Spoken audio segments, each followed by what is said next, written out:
Porthcurno, a wooded valley on the south coast of Cornwall, is home to PK Porthcurno, the Museum of Global Communication.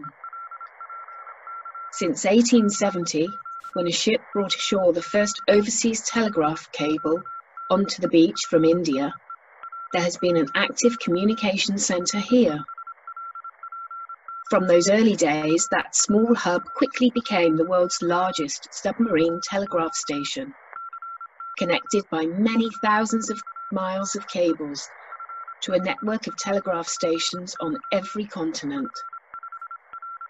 PK was the call sign allocated to the telegraph station at Porthcurno, and the name has continued to this day. These international stations were run by teams of staff. Originally, most of the workers were British and would go on to spend decades of their lives working overseas. PK became a training college for employees from all over the world.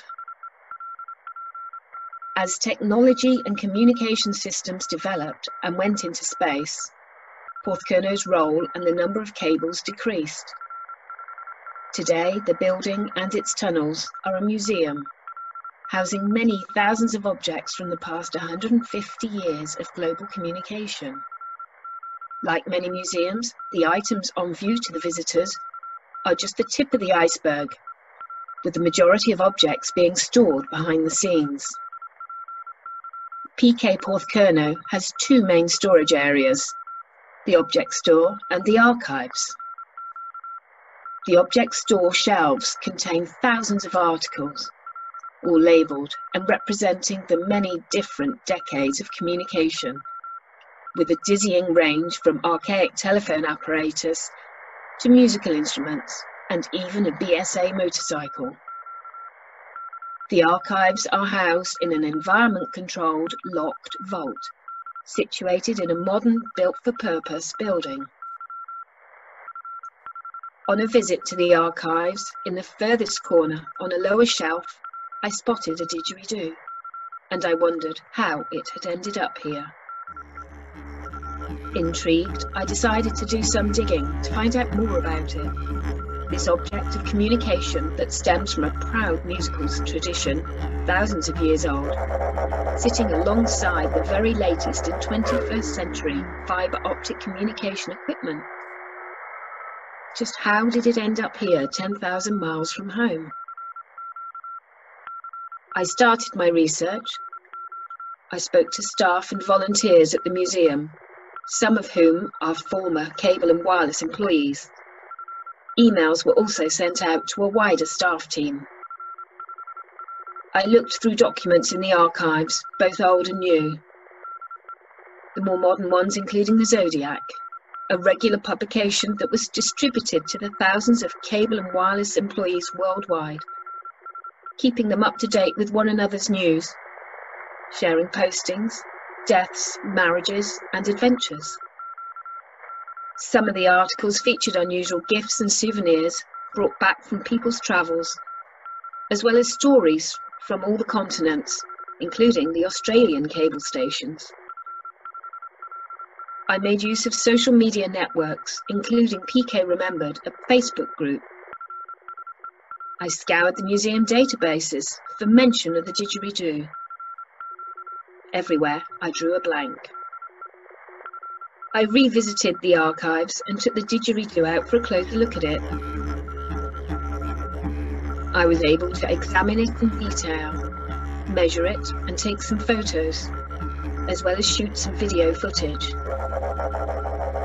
I shared some of these images with Aboriginal arts groups and museums in Australia, with questions about the possible origin of the didgeridoo. Helpful responses came back, and although not able to date it accurately without seeing the didgeridoo at first hand, they agree.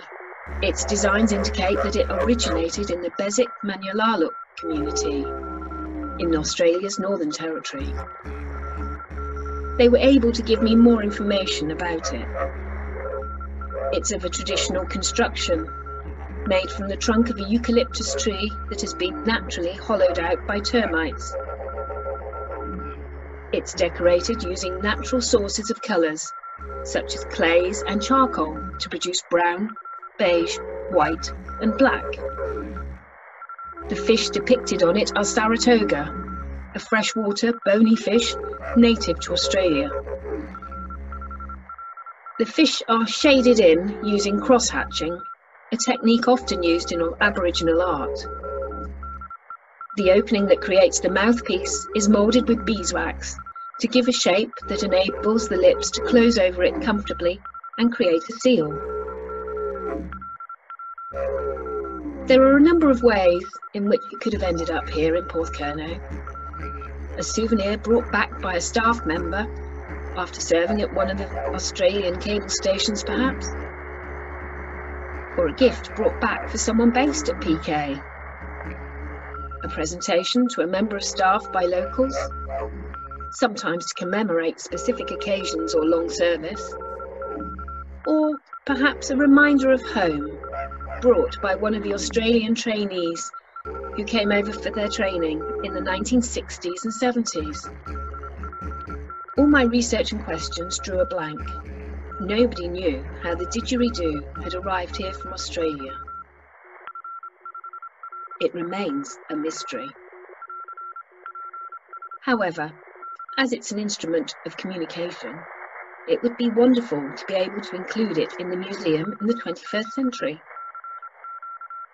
I thought about how to include the Digeridoo and had attended a lecture about 3D imaging by Tom Goskar, an archaeologist and video specialist, during which he talked about his work digitising objects for museums.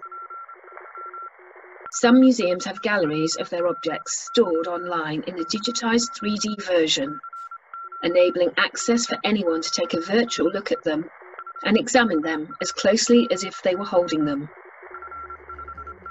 Tom did a demonstration showing the use of AR, augmented reality, which enables us to place an object in a room when viewed via a screen, either phone, tablet or laptop.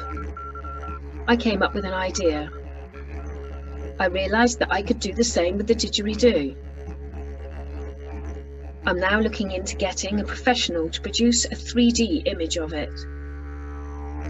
This would be followed by uploading it onto an online programme so that it could be placed in the museum virtually.